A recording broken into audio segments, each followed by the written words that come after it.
The book of the prophet Isaiah, chapter 30.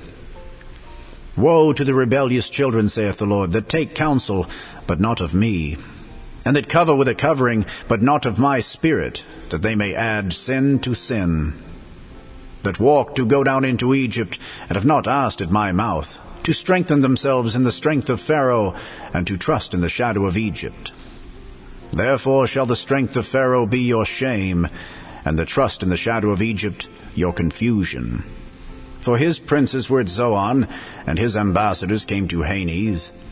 They were all ashamed of a people that could not profit them, nor be an help for profit, but a shame and also a reproach.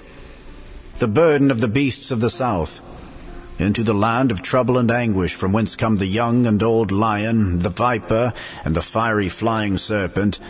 They will carry their riches upon the shoulders of young asses, and their treasures upon the bunches of camels, to a people that shall not profit them. For the Egyptians shall help in vain and to no purpose. Therefore have I cried concerning this. Their strength is to sit still. Now go, write it before them in a table, and note it in a book, that it may be for the time to come, forever and ever. That this is a rebellious people, lying children, children that will not hear the law of the Lord, which say to the seers, See not, and to the prophets, Prophesy not unto us right things, speak unto us smooth things, prophesy deceits. Get you out of the way, turn aside out of the path, cause the Holy One of Israel to cease from before us. Wherefore thus saith the Holy One of Israel, because ye despise this word, and trust in oppression and perverseness, and stay thereon, therefore this iniquity shall be to you as a breach ready to fall, swelling out in a high wall, whose breaking cometh suddenly, at an instant. And he shall break it as the breaking of the potter's vessel that is broken in pieces, he shall not spare, so that there shall not be found in the bursting of it a shard to take fire from the hearth, or to take water withal out of the pit.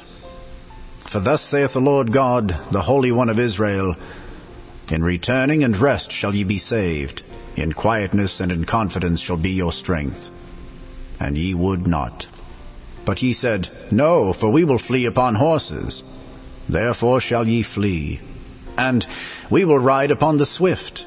Therefore shall they that pursue you be swift. 1,000 shall flee at the rebuke of one, at the rebuke of 5 shall ye flee, till ye be left as a beacon upon the top of a mountain, and as an ensign on a hill.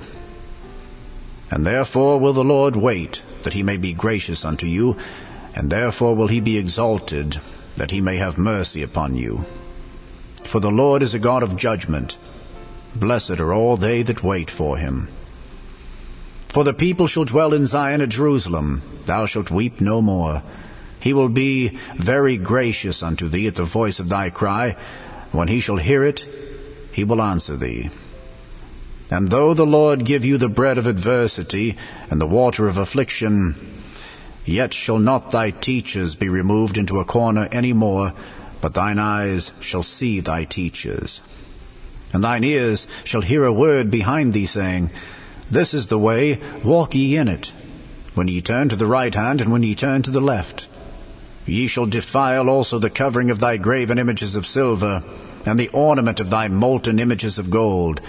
Thou shalt cast them away as a minstrous cloth. Thou shalt say unto it, Get thee hence. Then shall he give the rain of thy seed, that thou shalt sow the ground withal, and bread of the increase of the earth, and it shall be fat and plenteous. In that day shall thy cattle feed in large pastures. The oxen likewise and the young asses that ear the ground shall eat clean provender, which hath been winnowed with the shovel and with the fan.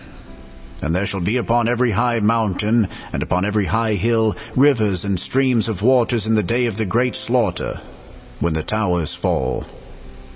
Moreover, the light of the moon shall be as the light of the sun, and the light of the sun shall be sevenfold, as the light of 7 days, in the day that the Lord bindeth up the breach of his people, and healeth the stroke of their wound. Behold, The name of the Lord cometh from far, burning with his anger, and the burden thereof is heavy. His lips are full of indignation, and his tongue as a devouring fire. And his breath as an overflowing stream shall reach to the midst of the neck, to sift the nations with the sieve of vanity. And there shall be a bridle in the jaws of the people, causing them to err. Ye shall have a song as in the night when a holy solemnity is kept, and gladness of heart as when one goeth with a pipe to come into the mountain of the Lord, to the mighty one of Israel. And the Lord shall cause his glorious voice to be heard, and shall show the lighting down of his arm with the indignation of his anger, and with the flame of a devouring fire, with scattering and tempest and hailstones. For through the voice of the Lord shall the Assyrian be beaten down, which smote with a rod, and in every place where the ground and staff shall pass, which the Lord shall lay upon him, it shall be with tabrets and harps, and in battles of shaking will he fight with it. For Tophet is ordained of old, yea, for the king it is prepared. He hath made it deep and large. The pile thereof is fire and much wood. The breath of the Lord, like a stream of brimstone, doth kindle it.